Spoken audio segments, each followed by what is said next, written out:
ZEE5 ಇರುವಾಗ ನೀವು ನಿಮ್ಮ ನೆಚ್ಚಿನ ಶೋಗಳನ್ನ ಎಂದಿಗೂ ಮಿಸ್ ಮಾಡಿಕೊಳ್ಳುವುದಿಲ್ಲ. ಅದು ಸಂಪೂರ್ಣ ಉಚಿತವಾಗಿ.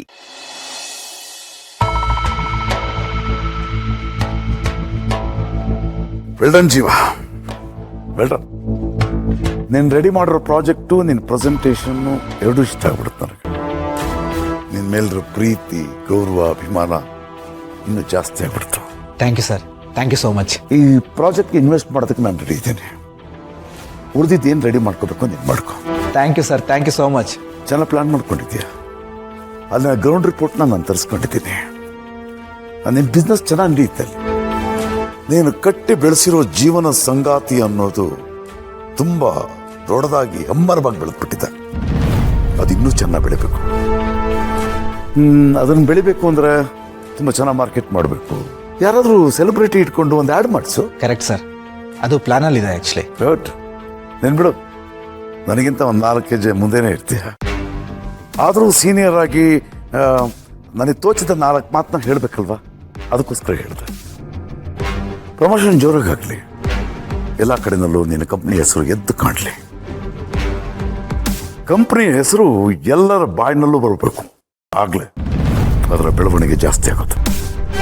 ಆಂಟ್ರಿಮೋನಿ ಅಂದರೆ ನಿನ್ನ ಕಂಪ್ನಿ ಹೆಸರಿಗೆ ಜ್ಞಾಪಕ ಆಗಬೇಕು, ಆ ಥರ ಪ್ರಚಾರ ಆಗಬೇಕು. ಅಷ್ಟು ಮಾಡಿ ಸಾಕು, ಉಳಿದಿದ್ದನ್ನು ಪಬ್ಲಿಕ್ ನೋಡ್ಕೊಳ್ಳುತ್ತೆ. ಹೌದು ಸರ್, ಈ mouth publicity best publicity. Cost ಕಮ್ಮಿ, ಎಫೆಕ್ಟಿವ್. ಕರೆಕ್ಟ್.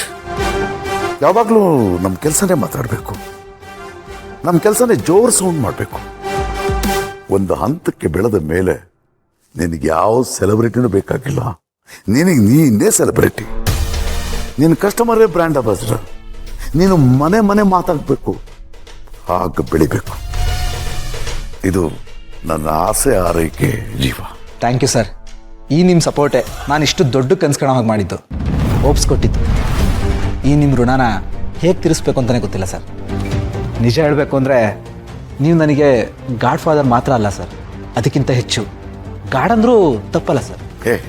ಇಲ್ಲಿ ಬಿಡಪ್ಪ, ಯಾಕಿಷ್ಟೊಂದು ದೊಡ್ಡ ಮಾತು? ನಾನೇ ಹೋಗಾಡು, ನಾನು ಡಾಗ್ ಅಷ್ಟೇ. ಸರ್, ಎಂಥ ಮಾತಾಡ್ತಾ ಇದ್ದೀರಾ? ಏನಪ್ಪ ಇದು, ಇವ್ರು ಹೀಗೆ ಹೇಳ್ತಿದ್ದಾರೆ ಅಂತ ಅಂದ್ಕೊಂಬಿಟ್ಯ? ಹೌದು, ನಾನು ಡಾಗೆ, ನಾಯಿಯಷ್ಟೇ ನಿಯತ್ತಿನ ಮನುಷ್ಯ. ನಾನು ನಿನ್ನಿಂದ ಇದನ್ನೇ ನಿರೀಕ್ಷೆ ಮಾಡ್ತೇನೆ. ಈ ನಾಯಿಗೆ ನಿಯತ್ತಾಗಿರೋದು ಗೊತ್ತು, ನಿಯತ್ತು ತಪ್ಪಿದ್ರೆ ಕಚ್ಚೋದು ಗೊತ್ತು. ಇದು ನಿನಗೆ ಗೊತ್ತಿರಬೇಕು. ಸರ್, ನಾನು ನನ್ನ ನಿಯತ್ನ ಉಳಿಸ್ಕೋತೀನಿ ಸರ್. ಗುಡ್, ಅಷ್ಟಾದ್ರೆ ಸಾಕು. ಸರ್, ಈ ಪ್ರಾಜೆಕ್ಟ್ಗೆ ನೀವು ಒಬ್ಬರೇ ಇನ್ವೆಸ್ಟ್ ಮಾಡ್ತೀರಾ ಇಷ್ಟು ದೊಡ್ಡ ಅಮೌಂಟ್ನ? ಇದ್ರ ಬಗ್ಗೆ ನೀನು ತಲೆ ಕೆಡಿಸ್ಕೊಬೇಡ. ನಿನ್ನ ಕೆಲಸ ನೀನು ಮಾಡ್ತಾ ಹೋಗು, ಉಳಿದಿದ್ದನ್ನು ನಾನು ನೋಡ್ಕೊಳ್ತೀನಿ. Thank you sir. ಆದರೆ ನಿಮಗೆ ಸೆಕ್ಯೂರಿಟಿಗೆ ಅಂತ ಕೊಡೋದಕ್ಕೆ ನನ್ನ ಕೈನಲ್ಲಿ ಏನೂ ಇಲ್ಲ ಸರ್. ಎಲ್ಲದನ್ನೂ ಮನೆ ಕಟ್ಟೋದಕ್ಕೆ ಯೂಸ್ ಮಾಡ್ಕೊಬಿಟ್ಟಿದ್ದೀನಿ. ಸೆಕ್ಯೂರಿಟಿ ಶ್ಯೂರಿಟಿ ಅಂತ ಕೊಡು ಅಂತ ನಾನೇನಾದ್ರು ನೀನು ಕೇಳಿದ್ನಾ? ಹಾಂ, ಹಾಗಿದ್ದು ನಾನು ನೀನು ಯಾಕೆ ಯೋಚನೆ ಮಾಡ್ತೀಯ ಅದ್ರ ಬಗ್ಗೆ? ನನಗೇನಾದರೂ ಬೇಕು ಅಂದಾಗ ಅದನ್ನು ಕೇಳಿ ನಾನೇ ತಗೋತೀನಿ. ಈಗ ಅದ್ರ ಬಗ್ಗೆ ಮಾತಬೇಡ, ಸರಿನಾ? Thank you sir, thank you so much. ನಾನಿನ್ನು ಹೊರಡ್ತೀನಿ ಸರ್. ಸರಿಯಾಗಿದ್ರೆ ಆಲ್ ದ ಬೆಸ್ಟ್.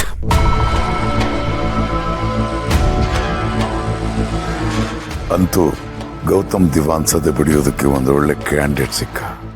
ಇನ್ಮೇಲೆ ನನ್ನ ಪಾಲಿಗೆ ಇವನೇ ಗಾಳ ದಾಳ ಎಲ್ಲ.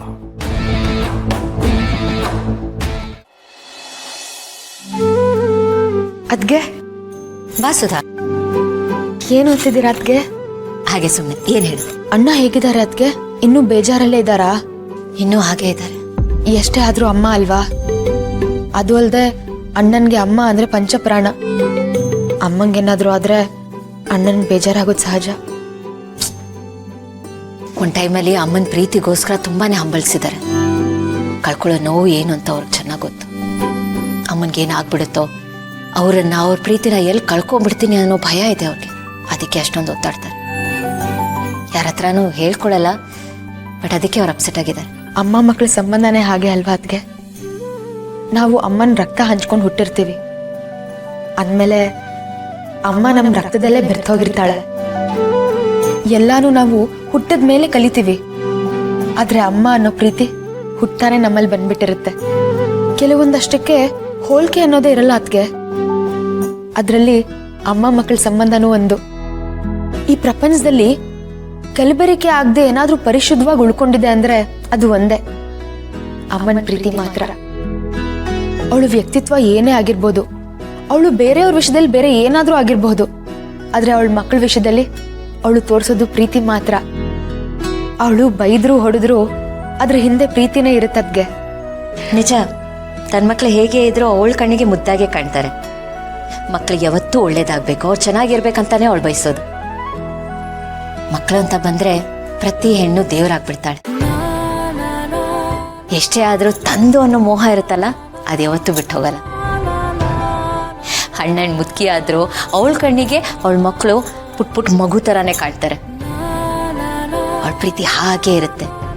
ಏನೇ ಬದಲಾದ್ರೂ ಆ ಪ್ರೀತಿ ಮಾತ್ರ ಬದಲಾಗಲ್ಲ.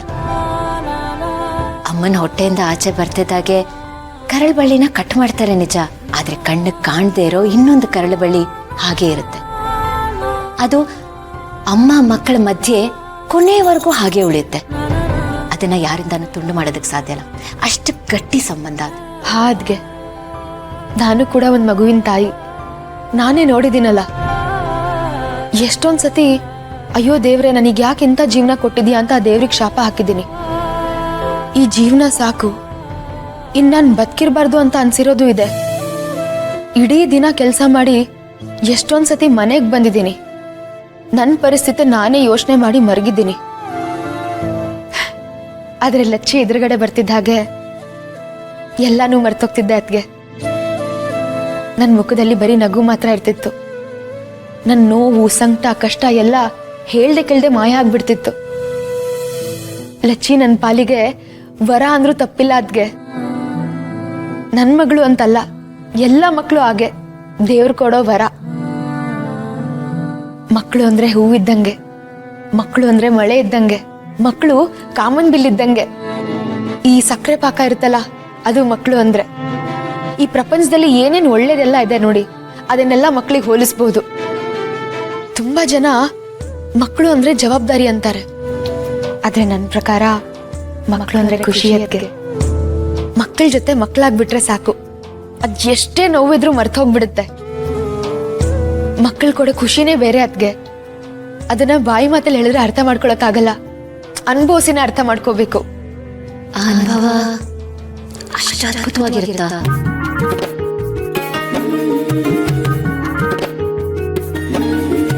ಅದ್ಕೆ ಏನ್ ಯೋಚನೆ ಮಾಡ್ತಿದ್ದೀರಾ?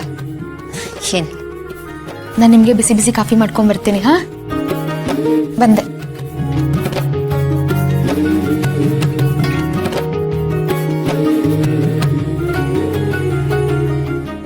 ZEE5 ಆಪ್ ಡೌನ್ಲೋಡ್ ಮಾಡಿ ಎಲ್ಲಾ ಸಂಚಿಕೆಗಳನ್ನು ಸಂಪೂರ್ಣ ಉಚಿತವಾಗಿ ನೋಡಿ.